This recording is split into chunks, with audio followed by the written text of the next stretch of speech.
Eu, nessa altura, que era um militante da célula da Faculdade de Ciências de Lisboa, ali, a pouco e pouco fui-me desiludindo. E quando chega a invasão da Checoslováquia, disse: pronto, acabou, nunca mais. Porque o Dubček, aquela gente toda, queria a liberdade, queria realmente esta mudança. E foi uma repressão total das tropas do Pacto de Varsóvia, tropas soviéticas, e isso aí foi qualquer coisa de chocante. Nunca mais fui o mesmo. Acabou-se, ponto final, parágrafo. Não é? E é bom desiludirmos quando somos jovens, porque há amigos que chegam tarde aos 70 e muitos e depois tornam-se radicais de esquerda. Calma, eu ando ali no centro-esquerda, qualquer coisa. Eu no outro dia fui presidente da Assembleia de Freguesia da Costa da Caparica nas listas do PS, mas como independente. Porquê? Havia o risco do PC tomar conta daquilo. Então, pediram. Pronto, e lá se conseguiu. Bom, basicamente. Não, exatamente. Mas essa é uma questão que é preciso as pessoas terem noção. Porque é que somos velhos, nós temos essa noção. Na Hungria, eles já não devem ter essa noção, porque foi a invasão soviética, foi em 1956. Era o Imre Nagy, creio eu. E, na verdade, há muita gente que já morreu, outros são muito velhos, nem devem contar a história aos mais novos, e aquilo está... Há uma metade da Hungria que não tem essa memória. Foi uma coisa horrível, também. E, portanto, esse é todo um historial da invasão das tropas soviéticas, e isto a que estamos a assistir é a continuação. É a continuação. Agora, na Síria, na Chechênia, na Geórgia, na Crimeia, e agora com esses territórios... A Transnistria. A Transnistria, exatamente. Uma parte da Moldova. E qual é a lógica? A lógica é que é mesmo dos nazis. Os nazis invadiam uma zona porque ali havia gente que falava alemão. E esta é a mesma coisa. Há gente que fala russo, então vamos invadir. A lógica é mesmo, não digam que são os ucranianos nazis. A lógica russa é uma lógica nazi. Já não falar na questão do espaço vital, né? E que há um poema do Bertolt Brecht, que eu gostava muito quando era jovem.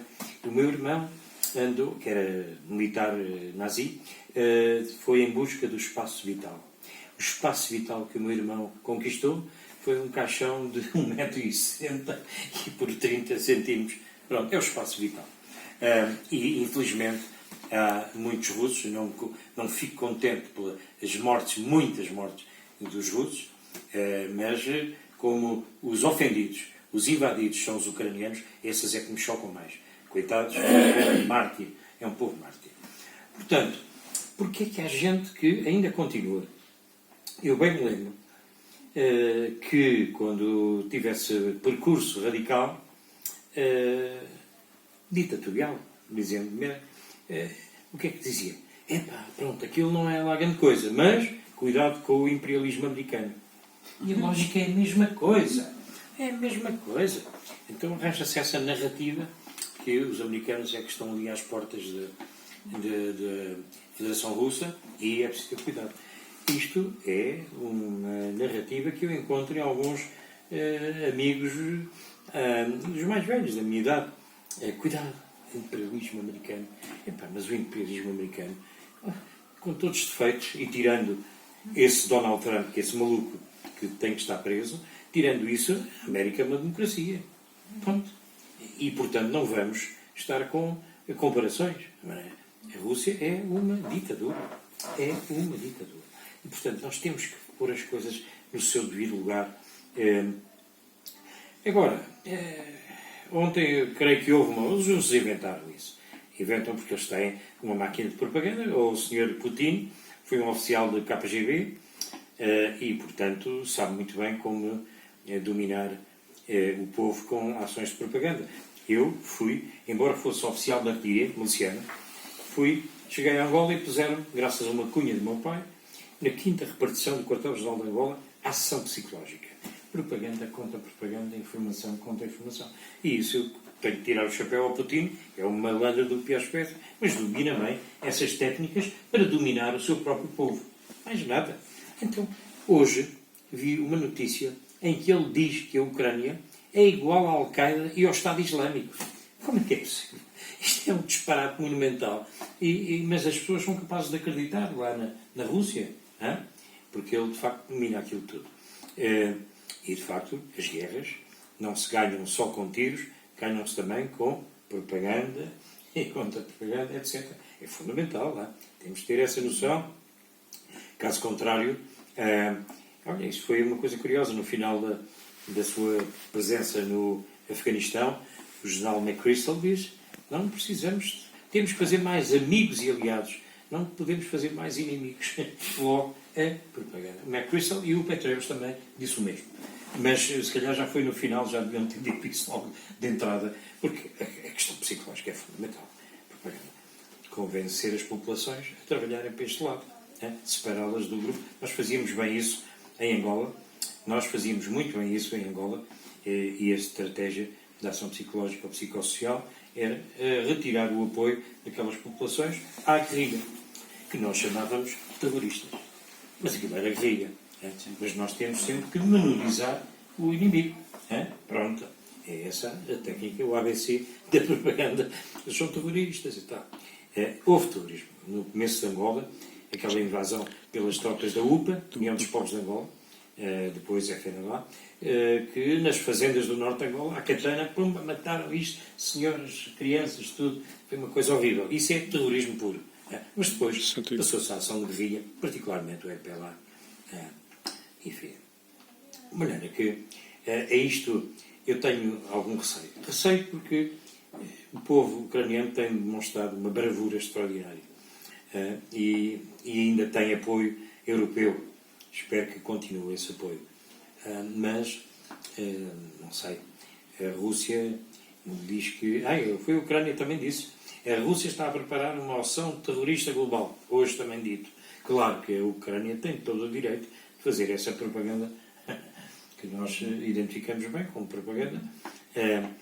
Não se pode dizer que a ação da Rússia seja terrorismo, porque é uma ação militar, embora ele diga que é uma operação militar especial, não se pode dizer, mas é verdade, é que eles utilizam técnicas de aterrorizar as populações, matar civis, destruir apartamentos de civis. Estavam lá também os militares. Bem, isso é uma desculpa. E, portanto, é uma técnica que eles já experimentaram, volto a dizer, na Síria, na Chechênia, arrasar tudo, destruir, é uma tática manhosa, é do mais primário que pode haver, mas é assim que eles conseguem alguns avanços, não é? E a Chechênia? Chechênia, caramba. Então, lá deram dinheiro ao Sr. Kadyrov, que destruíram tudo. O Sr. Kadyrov tem muito dinheiro para comprar isto e aquilo, e tem aquilo tudo. 2 guerras na Chechênia. 2 guerras na Chechênia. Mas aquilo está estabilizado, porque... Bem, e a tropa do Kadyrov também teve na Ucrânia, é do mais selvagem que pode haver. Aquilo. Só ultrapassados pelos Wagner. Wagner estão também em África. Cuidado, não é? Moçambique. Porque nós, ali os governos do Mali, do Níger, do Tchad, etc., correram praticamente com os franceses. Estava lá com a Operação Barkhane. Mas a verdade é que está ali o Wagner a entrar e a ocupar posições que os franceses deixaram. Os franceses agora estão na Costa de Marfim, no Senegal e mais nada. São puros espíritos. Claro que a França tinha uma intenção neocolonial para além da dimensão antiterrorista. Mas, atenção, cuidado, porque aquela zona do Sahel é extremamente importante e eu espero que o grupo Wagner, que tem feito as malfeitorias todas na Ucrânia, que também está a fazer no Sahel, aqueles países todos. Ora, na verdade, é preciso ter esperança, continuar a ajudar a Ucrânia. É mesmo importante, muito importante. Não tenhamos medo da guerra nuclear. Os russos, creio que terão alguma restrição mental em utilizar, mesmo que seja as armas táticas nucleares táticas, não é? A bomba atómica, nem pensar, não é? Porque apanhavam logo, coitado. E ao Kremlin desta para melhor, e outras coisas. Portanto, aí eu creio que não. Agora que eles continuam com a selvageria daquela operação militar especial para ali dentro a destruir, a matar a população, a destruir, matar militares, claro, mas isso é as regras do jogo. Agora, matar a população, destruir infraestruturas que são fundamentais para os civis, água, eletricidade, etc. É uma coisa miserável. Mas é assim, que é a sua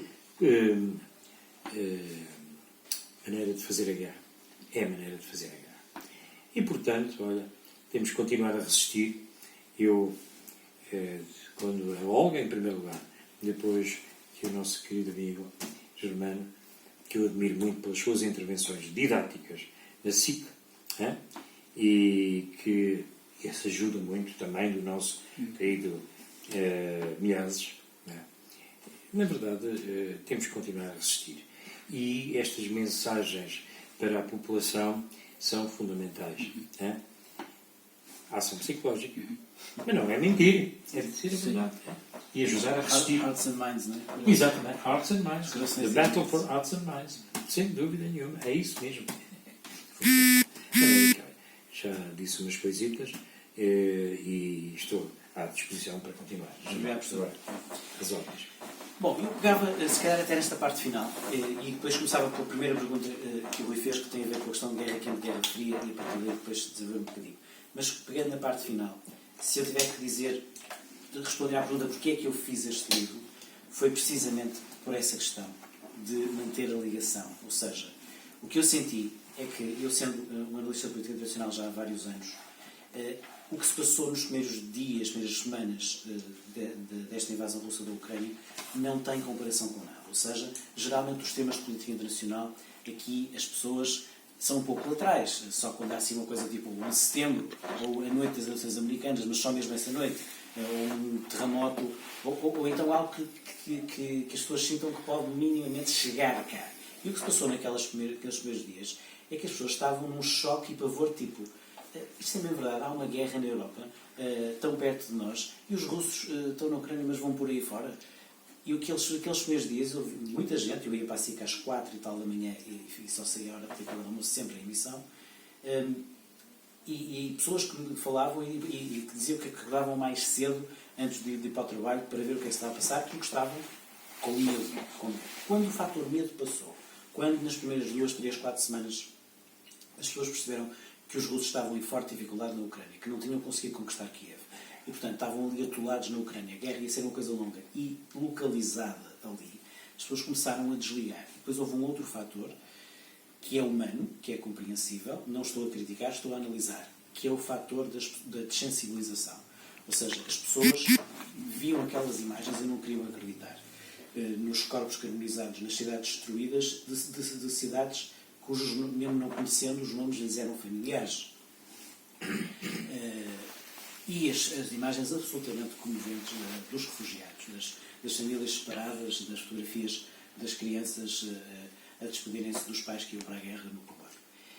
Isso foi muito forte nos primeiros dias, teve uma grande força. E depois, em pouco tempo, isso chocou-me quase tanto como ver essas imagens, as pessoas começaram a desligar. E depois começaram com algum tipo de quase defesa pessoal a dizer não, mas isso já foi ontem. Não, são imagens de hoje. Ontem houve uma coisa e outra houve outra. Portanto, a questão não são imagens de arquivo. E ao fim de 434 dias de guerra, o que me parece importante dizer é que, infelizmente, isso continua. Todos os dias os russos matam na Ucrânia, invadem, roubam, violam, pilham. Isto continua a acontecer. Depois, outra coisa é, como o professor estava a falar, isto é uma guerra. E depois, naturalmente, com a passagem do tempo, e isso também é uma coisa que me assusta, torna-se difuso o que é que verdadeiramente está em causa. E, portanto, o que verdadeiramente está em causa, e o livro é muito claro a sentenciar isso, é que há um agressor e que há um agredido, que a Rússia terá que pagar pelo que está a fazer, que a Ucrânia tem todo o direito de se defender daquilo que está a passar, e depois, por isso há ali 2 páginas, eu faço frases muito simples e muito, muito curtas, com novas asserções, porque vejo pessoas com boa intenção não conseguem perceber. As pessoas dizem, mas a China não pode dar armas à Rússia, mas os americanos estão a dar armas à Ucrânia, e parece-nos mais ou menos óbvia a diferença. Para muita gente, se vive no choque, não é óbvia a diferença. E então a diferença, como é óbvio, é que a Ucrânia, estando a ser atacada, os Estados Unidos e outros países tem o direito de lhes dar armas para a autodefesa, isso está previsto na Carta das Nações Unidas, e a China não assume que dá armas à Rússia. Os americanos já disseram que dá, agora dizem que não dá. Mesmo que não estando diretamente, acabam por permitir a continuação do fabrico através dos semicondutores, fundamentais para o fabrico de mísseis Calibre para os cruzeiros russos e para os drones indianos Shahed. E nesse sentido, a China, ao fazer isso, está a participar na agressão, ponto final. Já não ia começar para a parte da China, mas vamos à China. A China tem tido um comportamento amplamente ambíguo, é da sua gênese, digamos assim. Hoje, o professor Severino Teixeira no Público faz um texto muito interessante sobre isso, que a explicar a China é o principal contribuidor, é o principal beneficiário líquido desta guerra, objetivamente, pela questão de comprar muito mais barato os combustíveis fósseis russos. É preciso dizer que a Rússia, perante as sanções ocidentais, apesar, portanto, reduziu bastante, portanto, deixou de ter esse mercado e passou a ter novos mercados, vendeu muito mais à China e à Índia, muitíssimo mais em outros países, mas embora vendendo muito mais, como o preço é muito mais baixo, perdeu 45% em venda de combustíveis fósseis no primeiro trimestre de 2023, comparando com 2022. E, portanto, isso explica o benefício líquido da China nesse aspecto. A China, eu tento explicar no livro, não pode permitir que a Rússia tenha uma grande derrota nesta guerra, mas também não pode permitir que a Rússia tenha uma grande vitória nesta guerra. A China não cometeria o erro básico que Putin cometeu, foi um erro básico que foi que Putin cometeu, não é? Um erro de excesso, foi um delírio de excesso do seu próprio poder, de acreditar na sua própria propaganda, fechou-se durante a pandemia em Sochi, numa bolha, só chegava a ele quem eram os tais yes-men, e acreditou numa tese de que o seu exército teria uma eficácia maior do que tem, exagerou nas consequências de algumas coisas que, sendo verdade pontualmente, ele juntou tudo e achou que ia haver uma consequência. O quê? A América foi humilhada no Afeganistão, teve ali uma... É verdade. A América tem um presidente de idade avançada. É verdade. A América tem um problema interno de polarização e a coisa inacreditável do Capitólio e ter tido um presidente como o Trump. Também é verdade. Mas isso não quer dizer que a América não seja a América. A América ainda é o maior poder. Ainda é o maior poder militar. Ainda é o país fundamental da democracia liberal e, felizmente, tem um presidente que neste momento vê isso como uma coisa crucial para defender. E, naturalmente, que Biden, depois da dominação do Afeganistão, viu na Ucrânia uma oportunidade. Qual é essa oportunidade?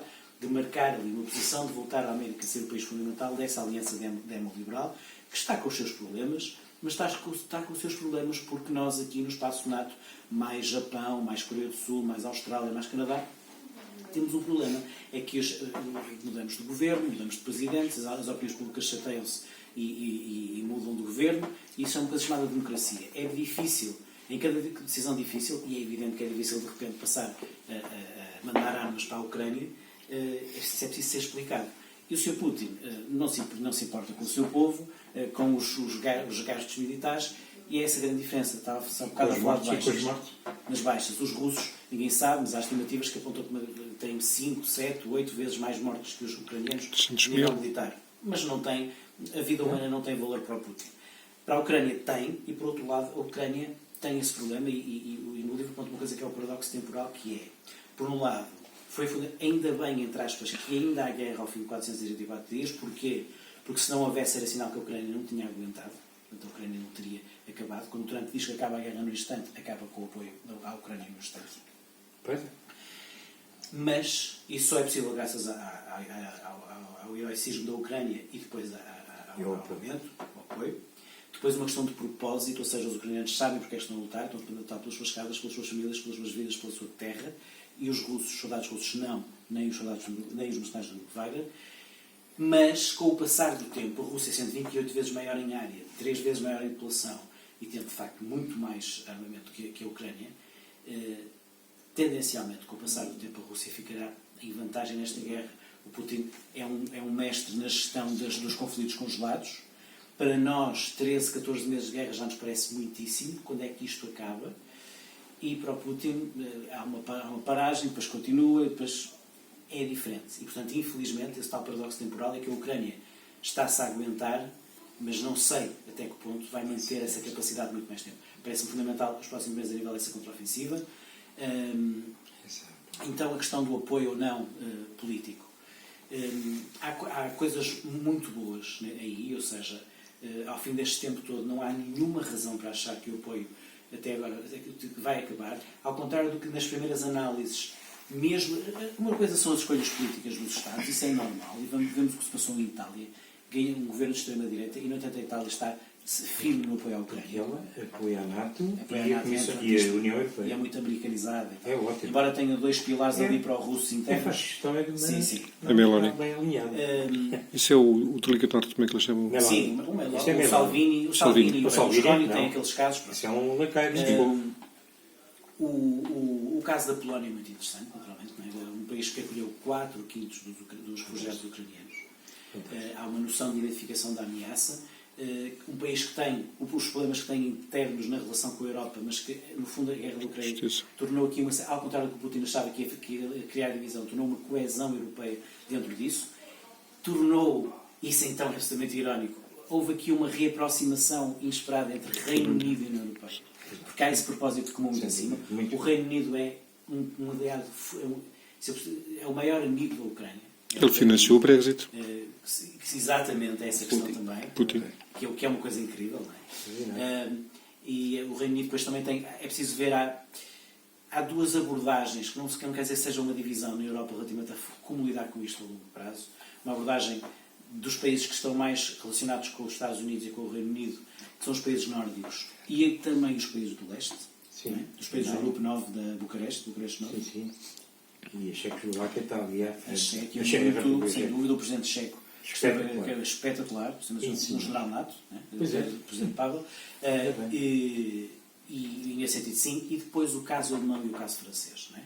E no caso alemão e no caso francês, apesar de tudo, há diferenças. A Alemanha faz uma decisão notável 3 dias depois da guerra, a 27 de fevereiro, coisa assim, de 2022, que foi a tal Zeitenwende, a mudança de paradigma, em que a Alemanha, pós-Segunda Guerra Mundial, tinha como posição não meter-se em conflitos, não haver tropas alemãs, portanto só entrava com KVX e mudou isso e disse, não, a Ucrânia vai nos mudar completamente esse aspecto. Mais 100 mil milhões para o orçamento de defesa, tornou-se o terceiro maior exército popular do mundo quando isso acontecer. Mas é preciso perceber que o chanceler Scholz é líder de uma coligação de 3 partidos, em que, curiosamente, os outros 2 partidos são mais para a Ucrânia do que o seu próprio partido. Porque o SPD tem uma ligação à Rússia. Pois tem. Né? Do ponto de vista, dentro do que o professor estava a dizer há bocado, a questão histórica, enfim. E, portanto, isto é tudo muito evidente. O caso francês é diferente. No caso francês, a França é uma apoiante da Ucrânia, não tem qualquer dúvida, o presidente Macron. O que o presidente Macron tenta perceber aqui na questão da Ucrânia é uma oportunidade de mostrar a Europa tem que ter aqui uma posição de... Nós não temos posição de competir militarmente com os Estados Unidos e com o Reino Unido, mas